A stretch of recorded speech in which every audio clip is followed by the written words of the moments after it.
আসসালামু আলাইকুম everyone, welcome to a new blog. Eid যেহেতু চলেই আসছে সামনে, সো আমরা আসছিলাম আড়ংয়ে আনিবার জন্য, কাপড় কেনার জন্য। সো এইখানে আনিবার জন্য অনেক কাপড় দেখলাম, বাট প্রবলেম যেটা হচ্ছে আনিবার বয়সে যেই কাপড়গুলো ওদের আছে এখন, লেহেঙ্গা বা সালোয়ার কামিজ যেটাই হোক, ওদের প্রিন্টগুলো প্যাটার্নগুলো আমাদের পছন্দ হচ্ছিল না। তো আমরা ডিসাইড করলাম আড়ং থেকে আমরা আপাতত ড্রেস কিনবো না। তো আমি হচ্ছে এখানে দাঁড়ায় মিরর ফিট তোলা ট্রাই করছিলাম, বাট বাচ্চা কাচ্চা সামনে আসাতে আর হচ্ছিল না। এরপর আনিবার সহ আমরা বের হয়ে যাচ্ছিলাম, আমরা চিন্তা করছি কোথা থেকে কিনবো না কিনবো। আড়ংয়ের এই জায়গাটা আমার সবচেয়ে বেশি ভালো লাগে। এখানে আসলে হচ্ছে আমি আনিবা মিরর ফিট তুলি, দেন আনিবাকে আড়ং থেকে হচ্ছে একটা ইউএসটি মিল্ক কিনে দিয়েছি। আমার মেয়ে সকাল থেকে কিচ্ছু খায় নাই, না খেয়ে না দিয়ে সে হচ্ছে শপিংয়ে চলে আসছে। এটা হচ্ছে আড়ং থেকে আমরা যখন বের হয়ে যাচ্ছি ওই সময়ের একটা ক্লিপ। দেন আমরা হচ্ছে চলে গেলাম মেরিডিয়ান কোহিনুর সিটিতে। এখানে ইয়েলোর যে ব্রাঞ্চটা আছে, এখানে অনেক ভালো কালেকশন, স্পেশালি আনিবার জন্য আমরা খুব সুন্দর সুন্দর কিছু কাপড় দেখেছি এখানে। তো আমরা ভাবলাম এখানে একটু চেক করে যাই। আমরা ফার্স্টে ইয়েলোতে না গিয়ে মোস্তফা মার্টে গেলাম, কারণ আমার মেয়ের হচ্ছে একটা খেলনা কিনা মাস্ট। সে খেলনা কিনবে, খেলনা না কিনে তার শান্তি হচ্ছে না। সো আমরা হচ্ছে মোস্তফা মার্টের খেলনার সেকশনে চলে গেলাম। বিশাল একটা সেকশন আছে মেয়ে বেবিদের।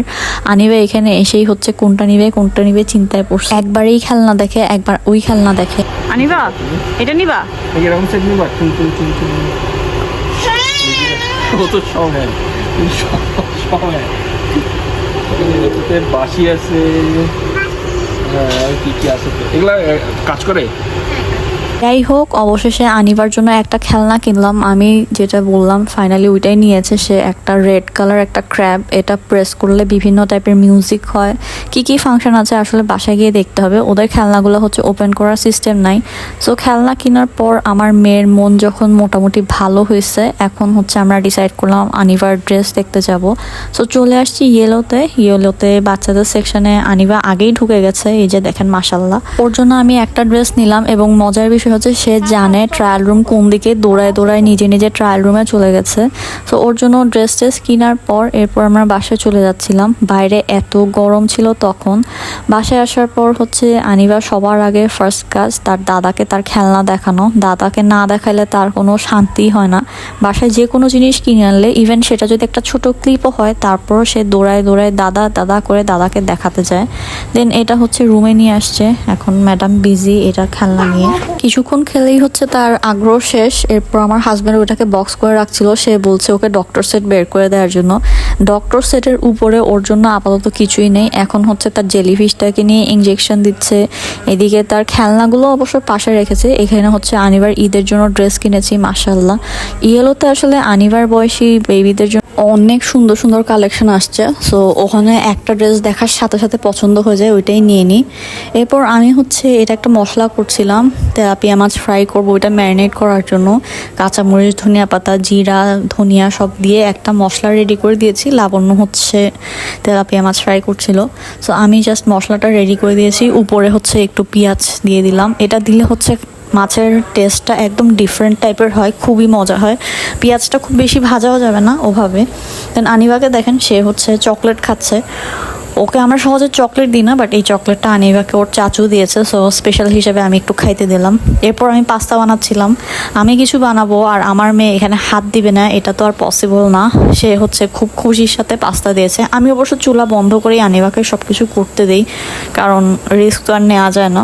যেহেতু এত বেশি আগ্রহ করে, একটু তো দেয়াই যায়। এরপর হচ্ছে আমি শুয়ে টিভি দেখছিলাম। একটা মুভি আসছে, নতুন অ্যানিমেশন মুভি, সেটা দেখছিলাম। আনিবা খেলছে। এইসব হচ্ছে আমাদের চলতেই থাকে। আচ্ছা, দেন এটা হচ্ছে আরেকটা জিনিস, আমাদের টেবিলের উপরে একটা হচ্ছে এটাকে কি বলে, একটা প্লাস্টিক যেটা এক্সট্রা থাকে, ওইটা লাগানো হয়েছিল। এরপর আমরা গেলাম কফি মেশিন দেখার জন্য। আমরা একটা কফি মেশিন কিনতে চাচ্ছিলাম, বাট আমরা হচ্ছে তেমন ভ্যারাইটিস পাই নাই। অনেক খোঁজাখুঁজি করলাম, একটা দোকানেই পেয়েছি, বাট বেশি ভ্যারাইটিস ছিল না। এরপর আমরা গেলাম বালি আর্কেটে, ওখানে মিস্টার ডিআইওয়াই থেকে হচ্ছে একটা বক্স কিনলাম। ওদের এত কালেকশন, মানে যার যেরকম লাগবে, যেই সাইজ লাগবে সব কিছু ওদের কাছে অ্যাভেলেবল আছে। আর অনেক গিফট আইটেম ওদের ওখানে। আপনাদের যদি কারো কিছু দরকার হয়, আপনারা ওখান থেকে নিতে পারেন।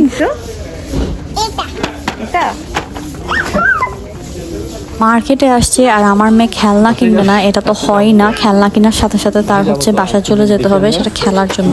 আচ্ছা, বাস্কেটে ঢুকাও। বাস্কেট না রাখলে নষ্ট হয়ে যাবে। এরপর সে কেনার পর এটাকে বাস্কেটে ঢুকাবে, এখান থেকেই সে কিনেছে। ওদের আসলে অনেক রকম খেলনা আছে এখানে চিটাঙে। এখন দেখলাম খুব ভালো ভালো খেলনার দোকান হয়েছে, বাচ্চাদের অনেক টাইপের খেলনা পাওয়া যায়। এরপর দেখেন সে হচ্ছে বাস্কেটটা নিজের হাত থেকে রাখেই না। আমি বলেছিলাম এখন না কিনি, পরে আরেকদিন কিনবো, বাট এরপর থেকে সে হচ্ছে বাস্কেট হাত থেকে রাখে না। আমার বিউটি ব্লেন্ডারটা অলমোস্ট নষ্টর পথে, তাই একটা বিউটি ব্লেন্ডার নিলাম, কি জানে কেমন না কেমন হয়। এরপর হচ্ছে আমরা বের হয়ে গিয়েছি, আমরা গাড়ি নিয়ে আসিনি ওই দিন, আমরা ট্যাক্সি করে করেই ঘুরছিলাম বেসিক্যালি। দেন আমরা উৎসবে গেলাম, আমরা হচ্ছে একটা জুস জার খুঁজছিলাম যেটা উৎসবে পাইনি। এরপর হচ্ছে আরেকটা দোকানে গিয়েছিলাম মির্জারপুলের ওখানে, রিক্সা করে ওখান থেকে হচ্ছে ফেরত আসছি। দেন আমরা প্ল্যান করলাম মিমিতে গিয়ে চেক করি। মিমির একদম কাছাকাছি যাওয়ার পর খেয়াল হলো সেদিন ছিল রবিবার, মিমি আফমি সব বন্ধ। এমন একটা অবস্থা, আমরা খুব আশা করে আসছিলাম মিমিতে আমরা জুস জারটা পাবো, বাট ওইটা বন্ধ ছিল। দেন আমরা ডিসাইড করলাম আমরা হচ্ছে চলে যাব গোলাম রসুল মার্কেটে। এটা হচ্ছে চিটাগাংয়ের একদম হোলসেল একটা মার্কেট এবং অনেক পুরানো মার্কেট, আপনারা দেখলেই বুঝতে পারবেন। এবং রাস্তায় এত জ্যাম ছিল, সন্ধ্যাও হয়ে আসছিল, মাগরিবের আজান দিচ্ছিল। আনিবা পুরো ঘুম ঘুম অবস্থা, বাট সে হচ্ছে খুব ধৈর্য ধরে বসে আছে। এই যে এটা হচ্ছে হাজী গোলাম রসুল মার্কেট, এখানে পাওয়া যায় না এমন কোনো জিনিস নাই, সব কিছু পাওয়া যায়। অনেক পুরানো একটা মার্কেট এটা।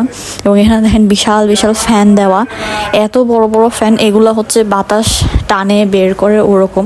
দেন আমরা অনেকগুলো দোকানে গেলাম, বাট আমাদের হচ্ছে তেমন পছন্দ হচ্ছিল না, দরে দামেও মিলছিল না।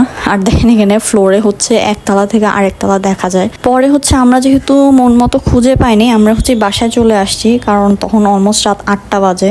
এরপর আমরা একদিন হচ্ছে আনিবাকে নিয়ে ডক্টরের চেক আপে গিয়েছিলাম। ম্যাডামের হচ্ছে এখানে ওয়েট মাপতেছে, আনিবা খুব অবাক হয়ে তাকায় আছে। আর মেয়ে অবশেষে টেনে টুনে 10 কেজি হয়েছে, বাট 2.5 বছর বয়সে একটা বাচ্চা 10 কেজি হইলে কেমন লাগে, খাওয়া নাই দাওয়া নাই কিছু নাই।